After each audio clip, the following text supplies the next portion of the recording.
Kanina pa uwing-uwi si Ashton Blumentritt Villacorta. Kung pwede lamang niyang hilahin ang oras ay kanina pa sana niya ginawa. Halos wala itong pahinga sa trabaho, simula kahapon para lamang makauwi na siya agad. Puno siya ng excitement na umuwi ng kanyang tahanan. Isang araw lamang niyang hindi nakita ang kanyang mag-ina, ngunit sobrang miss na niya ang mga ito. Pakiramdam niya ay hindi niya nasalayan ang mga ito ng isang taon. Nang makarating siya ng mansyon, ay kaagad niyang nabungaran ang isa sa mga katulong. "Good evening, Master." Yumukod ito bilang tanda ng paggalang. "Where is Emmy Aya?" "Nasa kwarto po ninyo si Lady Emmy, Master." Lihim siyang natuwa sa narinig. Hindi niya inakalang kusa, uuwi ang babae sa bahay niya. Aniya sa sarili, mukhang maganda ang pagdala niya sa kanila sa resort, dahil naramdaman niyang kahit papaano ay naging kampante sa kanya ang babae. Nang sandaling tumugon ang babae sa kanyang halik, pakiramdam niya ay konti na lamang, at tuluyan na itong magiging palagay sa kanya. Mabilis niyang tinungo ang kanyang silid. Bitbit niya ang ilang piraso ng paper bags na pasalubong niya, para sa kanyang mag-ina. Nang makarating siya sa loob ng silid, ay kaagad niyang inilibot ang kanyang paningin, ngunit hindi niya natagpuan ang kanyang hinahanap. Inilapag niya sa kama ang kanyang mga dala. Ang tuwa ni Ashton Blumentritt na nadarama, ay napalitan ng pagkaba sa dibdib, nang makita niyang bukas ang pinto ng gallery room. Lalong lumakas ang kanyang kaba, nang makita niya ang babaeng nakatayo at nakatitig sa nakadikit na larawan sa dingding. Nakasuot ito ng sleeveless na bestidang kulay beige, na hanggang sa sakong nito ang haba. Nakatalikod ito mula sa pinto, habang nakatitig sa larawang nakapaskil sa dingding. Napalunok na lamang siyang humakbang papasok. Abot langit ang kanyang kaba. Ramdam na niya agad na mayroong hindi magandang nangyari. "Emmy," nausal niya. Ngunit ni hindi ito nag-abalang lingunin siya. Hindi nito inalis ang tingin sa larawang nasa dingding. Lalo tuloy lumakas ang kabang kanyang nadarama. Walang palya. Lahat ng check-up ko noong pinagbubuntis ko si Hyde may picture. Kahit noong manganak ako, meron din. Napalunok na lamang siya dahil sa tinuran nito. Ramdam niyang iba ang tono ng babae, ay tila ba nagsasabing may nagawa siyang kasalanan. Aniya, mali yata siya nang inakala na magkakaayos na sila, pagkatapos nilang manggaling sa resort. Parang gusto niya tuloy magsisi na hinarap niya ang trabaho. Isang araw lamang siyang nawala, pero ganito na agad ang madadatnan niya. Maya-maya lamang ay lumingon ito sa kanya. Kitang-kita ang namumula nitong mga mata. "Bakit mo ako tinulungang takasan noon si Indigo?" "Emmy," humakbang siya palapit sa kanya. "Sagutin mo ako." Galit na sigaw nito, dahilan para mapahinto siya sa paglapit rito. Kitang-kita ang paglabas ng litid nito sa leeg. "Sabihin mo sakin, kahit alam ko na ang totoo na tauhan mo si Tado." Napabuntong hininga na lamang siya. Balak naman niyang sabihin ang lahat, pero ang plano niya ay saka na lamang niya sasabihin, kapag tuluyan na silang magkaayos. Kapag napatunayan niyang anak niya talaga si Hyde. "Sinabi ba sa'yo ni Miguero?" "So tama nga, totoo ngang tauhan mo siya." Sandaling napapikit ng mariin si Ashton Blumentritt. Aniya sa isip, mukhang alam na niya kung sinong nagsabi. Sinira nito ang kanyang plano. Napakuyom siya ng kamao, sa isip niya ay gusto niya itong puntahan at pagsusuntukan. "If it's not Tadeo then it must be Indigo you told you." Hindi na mahalaga kung sinong nagsabi. Isa lang ang malinaw. "Pinaikot mo ang buhay ko." Nag-iigting ang panga nitong dinuro siya. Umiling-iling rin ito pagkatapos. "Buong akala ko, hulog ng langit si Tado. Iyon pala, plinano mo ang lahat." Puno ng hinanakit ang mata nito, humakbang patungo sa pinto. "Pinaglaruan niyo ako ni Tado." Current adong yon. Bagay na bagay sa kanya ang pangalan niya. Nagpupuyos sa galit niyang turan. Hinabol niya ito at pinigilan ang dalaga sa braso. Naging dahilan iyon para mapatingin ito sa kanya. "I'm sorry, gusto ko lang na malayo ka kay Indigo." Puno ng sinseridad ang kanyang kulay kayumangging mga mata. "Bakit? Anong dahilan?" Napalunok siya bago muling magsalita. "I'm afraid that you might fall in love with him." Marahas niyang tinanggal ang kamay nitong nakahawak sa kanya. Tumalim din ang tingin nito sa kanya. "Paano ko magugustuhan si Indigo, kung ang alam ko noon ay siya ang masama? Paano ko magugustuhan yung lalaking akala ko noon ay rapist?" Parang nadurog ang puso niya sa sinabing iyon ng dalaga. Mukhang malabong magustuhan rin siya nito, dahil ang tingin niya sa kanya ay masama at isang mang-aabuso. Kaya ba alam mo ang birthday ni Hyde kasi sinabi ni Tado? No, Emmy. Umiling siya. I know because I was there. Sinalubong niya ang tingin ng babae. Mula noong muntikan kang makunan nandoon ako. Sa lahat ng check-up mo, hindi ako nawala. Kahit noong manganak ka, nandun din ako. Naramdaman niya ang paghapdi ng kanyang mga mata. Pero sorry pa rin dahil hindi kita nasamahan sa pagpapalaki kay Hyde. So, ikaw nga talaga ang totoong ama ng anak ko. Marahan siyang tumungo. Para itong asong nabahag ang buntot. Yes. Nagsagawa ng DNA test noong muntik kang makunan. Kahit noong manganak ka, nagkaroon ulit ng test. Tumulo ang luha sa mga mata ng dalaga, ngunit mabilis din niya iyong pinyunas. Kung nandun ka, bakit hindi ka nagpakita? Bakit di ka nagpakilala noon pa? Dahil alam kong galit ka. Gusto kitang bigyan ng panahon na mag-move on. Iyong mga tulong na binibigay ni Tado. Sa'yo ba galing yun? Muli itong tumango. Napakuyom ng kamao si Emmy. Pilit niyang pinigilan ang sariling maiyak dahil sa labis na galit. Pakiramdam niya ay pinagkaisahan siya ni Tado at Ashton. Trinaydor ako ni Tado. Kitang-kita ang paglabas ng litid sa kanyang leeg dahil sa pagsigaw nito. Kitang-kita rin ang galit sa mga mata nito. At ikaw naman, pinaikot mo ang buhay ko. Gigil na gigil niya itong dinuro sa dibdib. Kumuyam ang kanyang kamao, bago siya umatras palabas ng silid. Ngunit mabilis niyang hinabol ni Ashton, at niyakap mula sa kanyang likod. I'm sorry. Puno ng sinseridad ang tinig nito. Gumaralgal din ang boses nito. Bitiwan mo ako. Ayoko munang makita ka. Pinilit nitong tanggalin ang kamay niya, ngunit lalo lamang humigpit ang pagkakayakap nito sa kanya. No, please, huwag mo akong layuan. Ayusin natin to please. Ayusin. Alam mo bang gusto na kitang bigyan ng chance, pero tapos malalaman kung ganito. Kung gusto mong maayos tayo, dapat sana sinabi mo sakin ang lahat. Lumuwag ang pagkakayakap sa kanya ni Ashton. Sinamantala niya iyon upang harapin ang lalaki. Plano ko namang sabihin sa'yo. Naunahan lang ako ni Indigo. Kitang-kita rin niya ang pamumula ng mga mata ni Ashton Blumentritt. Ngunit parang hindi naman natunaw ang puso ni Emmy. Pagkakamali mo yan. Dapat bago mo ipinakilalang bodyguard si Tado, sinabi mo sana ang totoo. Nagkaroon ka ng chance noon sa resort, pero hindi mo pa rin sinabi. Because I thought it's not yet the right time. Tama na yang mga alibay mo. Ang point dito, naglihim ka pa rin. At nagmukha akong syunga. 4 na taon niyo akong ginagawang parang syunga. Muling humakbang ang mga paa nito paalis, ngunit mabilis siyang naharang ni Ashton. Napasinghap siya nang bigla itong lumuhad sa harap niya. Kumilos din ang mga kamay nito, at yamakap sa kanyang paa. Huwag mo akong iwan. I still have confession to make. Hindi siya nagkaimik, ngunit muli itong nagsalita. At baka hindi mo na ako tuluyang mapatawad sa sasabihin ko. Napalunok na lamang si Emmy. Sabihin mo sakin. Kumabog ang dibdib niya sa sumunod na tinura ni Ashton Blumentritt. Meron akong nagawa 3 years ago. Flashback. Nakakasilaw na liwanag ang unang bumungad kay Emmy sa pagmulat ng kanyang mga mata. Kumurap-kurap siya upang makapag-adjust ang kanyang paningin.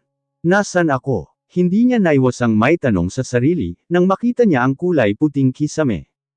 Muli siyang napapikit at inalala ang nangyari.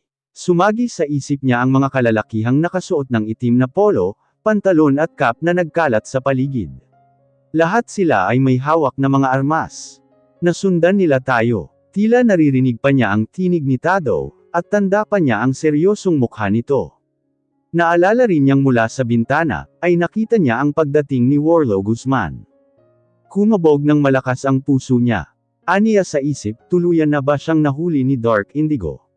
Muli siyang pumikit, at pilit inalala ang iba pang nangyari. Naramdaman niya ang panlalamig ng buo niyang katawan, nang maalala niya ang sumunod na nangyari. Tila tanda pa niya ang kirot ng kanyang tiyan. Tila wala siya sa sariling napahawak roon.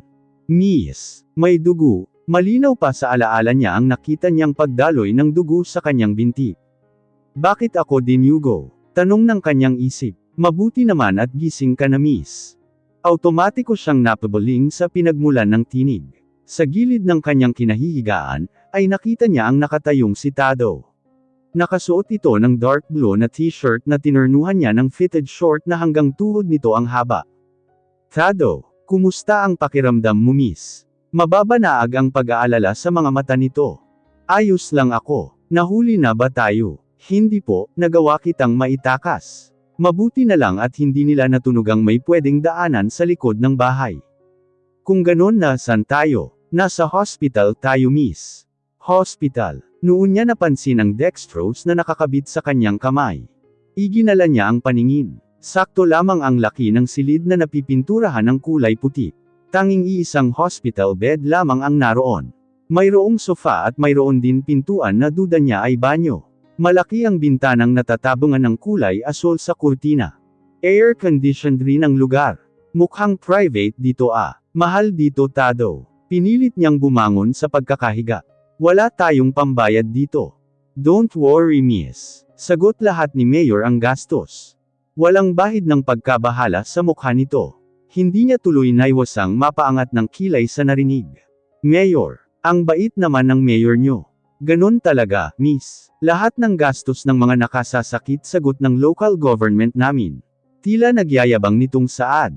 Wow, mapapasana all ka na lang talaga. Si miss talaga oh. Napakamot na lamang ng ulo si Tado. Pero seryoso, malaking tulong ang naibigay niya, gusto ko sanang magpasalamat ng personal. Bigla namang naubo si Tado sa tinuran nito. Mahirap yata ang gusto mo, miss. Sobrang busy ni Mayor. Hindi na niya naipilit ang gusto niya kay Tado, nang marinig nila ang 3 beses na pagkatok sa pinto. Automatiko silang napatingin roon. Maya-maya lamang ay bumukas ang pinto. Mula roon ay pumasok ang babaeng nakasuot ng doctor's gown. Nang makalapit ito sa kanila, ay ginawaran niya si Emmy ng tipid ng ngiti. Doc, kumusta po ang pasyente? Ano bang nangyari, Doc? Bakit po dinyugo ang kasama ko? Puno ng pag-aalala sa tinig at mga mata ni Tado. I already told the details to Mr. Kay Mayor po. Mabilis na dugtong nito sa sabihin ng babaeng doktor. Ah yes. Tumungo-tango naman ito. Nasabi ko na kay Mr. Mayor. Gayunpaman sasabihin ko pa rin sa inyo. Bumaling ito kay Emmy. Kailan ka huling dinatna ng buwan ng dalaw, ma'am? Napakurap-kurap naman si Emmy sa tanong nito. Hindi rin niya naiwasan ang pagkabog ng kanyang dibdib. Po, tumitig ang doktor sa kanyang mga mata. You are 2 months pregnant. Tila nawalan siya ng dugo dahil sa narinig. Pregnant, as in buntis. Yes, congratulations. Pero dahil 19 anyos ka pa lamang, maislan ang pagbubuntis mo. Kailangan ng matinding pag-iingat. Reresitahan kita ng vitamins. At kailangan mo ring bumalik sa akin buwan-buwan para sa check-up. Napaawang na lamang ang bibig ng dalaga sa narinig. Parang bigla siyang nawala ng lakas sa realisasyon. Salamat po, Doc. Magalang naman natura ni Tado nang hindi siya umimik. Nang makaalis ang doktora, ay parang noon lang nag-sink in sa isip niya ang lahat. Nilukob siya ng sari-saring isipin. Aniya, paano niya sasabihin sa magulang niya na buntis siya? Ano na lamang ang sasabihin ng mga tao sa kanya, na buntis siya sa murang edad, na buntis siyang walang asawa? Nakaramdam siya ng takot. Aniya, paano niya bubuhayin ang kanyang anak? Kaya ba niya ang responsibilidad ng isang magulang? Handa na ba siyang maging ina sa murang edad? Hindi na niya namalayan ang pag-agos ng kanyang luha. Aniya, ano ang mangyayari pagkatapos niyang manganak? Makakaya niya kayang gampanan ang pagiging ina? Bakit ka umiiyak, miss? Ayaw mo ba sa bata? Hindi sa ganon. Umiling-iling siya kasabay ng pagpunas niya sa kanyang luha. Walang kasalanan ang bata sa nangyari. Ang iniisip ko lang, hindi ko siya mabibigyan ng kompletong pamilya. Ba't di ka na lang bumalik sa tatay ng bata, miss? Ayoko, hindi ko pa rin napapatawad si Indigo sa ginawa niya. Muling tumulo ang kanyang luha, nang maalala niya ang ginawang pang-aabuso sa kanya. Huwag ka nang umiyak, miss. Makakasama yan sa baby mo. Kaagad niyang pinyunas ang luha sa kanyang pisngi. Pilit rin niyang kinalma ang sarili upang huwag na siyang maiyak. Natatakot ako, baka hindi ko kayanin ang responsibilidad. Huwag kang mag-alala, miss. Lagi akong nandito. Tado is always at your service. Totoo ba yan? Hindi mo ako pababayaan. Oo naman miss. Promise yan. Itinaas pa nito ang kanyang kamay na parang nanunumpa. Baka may hingin kang kapalit ha. Naku Tado, ngayon pa lang sinasabi ko na sayo. Oo na miss. Alam kong hindi tayo talo. Mabilis nitong putol sa kanyang sasabihin. At saka parang kapatid talaga ang tingin ko sayo miss. Totoo. Oo naman. Next month miss, babalik tayo dito kay doktor para sa check-up mo. Gaya ng sinabi ni Tadeo Miguero, ay bumalik silang dalawa ni Emmy sa hospital noong sumunod na buwan. Kahit paano ay nagkaroon siya ng lakas ng loob dahil kay Tado. Gayunpaman ay hindi pa rin niya maiwasan ang hindi mahiya, dahil mula nang magbuntis siya ay hindi na siya pinayagang magtrabaho ni Tado. Sabi nito, ililista na lang daw niya iyon sa utang niya. Hindi na lamang siya nagpilit, dahil ayaw naman niyang may mangyaring masama sa dinadala niya. Pagpasok nila sa loob ng klinika, ay hindi naiwasang mapa-arko ang kilay ng dalaga, nang mapansin niya ang isang lalaki sa loob. Frente itong nakaupo sa isang upuan roon. Nakasuot ito ng shade at face mask. Nakasuot ito ng puting hoodie jacket na tinurnuhan niya ng itim na jogger pants. Puting rubber shoes naman ang gamit nitong sapin sa paa. Nakagwants rin ng itim ang mga kamay nito. Where the sun po. Moalang-galang na Mr. Ha, wala na pong araw dito sa loob ng klinik. Pwede nyo na pong tanggalin yung shades nyo. Biro niya sa lalaki. Hindi ka maririnig niyan ma'am. Medyo mahina po ang pandinig niyan, at medyo malabo rin po ang mata niya kaya naka-shade. Mahina hong saad ng doktor. Pero nakakapagsalita naman dok. Napabaling naman ang doktor sa lalaki bago siya sumagot. Hindi rin po, tila nag-aalangan nitong sagot. Kawawa naman siya, hindi niya tuloy maiwasang mapatitig sa lalaki. Pero kailangan bang nandito siya dok? Yes ma'am. Hindi naman po siya makakasagabal sa check-up. Mauupo lang po siya dyan sa tabi. Sino ba kasi yan dok? Pasyente nyo rin po ba? Muli niyang yuzisa. Naku ma'am, hindi po. Assistant ko po siya. Napaawang na lamang ng bibig si Emmy sa narinig. Parang hindi siya makapaniwala. Kahit ganyan po yan ma'am. Marami po siyang kayang gawin. Turan nito na para bang nabasa ang nasa kanyang isip. Napatango na lamang siya, kahit hindi siya kumbinsido sa sinabi ng OB-GYN. Naging maayos naman ang resulta ng kanyang check-up. Habang sinusuri siya ng doktor, ay nanatili namang tahimik ang lalaking naka-hoodie jacket, na ayon sa doktora ay assistant niya. Nang mga sumunod na buwan, ay nadatnan ulit ni Emmy si Mr. Assistant sa hospital. Hi, nandito ka ulit ah. Hindi niya naiwasang mapangiti nang makita ito. Napansin rin niyang nakasuot ulit ito hoodie jacket at jogger pants, ngunit magkaiba lang ang kulay kaysa noong nakaraan, dahil ternong gray ngayon ang suot niya. Pero gaya ng dati ay may suot ulit itong shade at face mask. Ganda ng pormahan natin ah. Pang-aalas ka niya rito. Ngunit nanatili namang walang imak ang lalaki. Bilib din ako sayo, ang saya mong kabonding. Nang sumunod na check-up niya, ay naroon ulit ang weirdong assistant. Katulad ng dati ay tahimik lang itong nanood sa kanila. Wala itong imak sa tuwing kakausapin niya. Gayunpaman, sa tuwing napapatingin siya rito, ay ginagawaran niya ito ng ngiti kahit ang sabi ng doktora ay malabo ang mga mata nito. Napapaisip na lamang si Emmy, kung anong ambag nito sa doktora, maliban sa panoorin sila. Mayroon naman itong kasamang nurse na siyang inuutos-utusan niya, kaya hindi niya moari ang role nito tuwing check-up niya. Nang mga sumunod na buwan, ay naroon pa rin ang lalaki. Hanggang sa nakasanayan na niya, at tila pa naging parte na ito ng kanyang monthly check-up.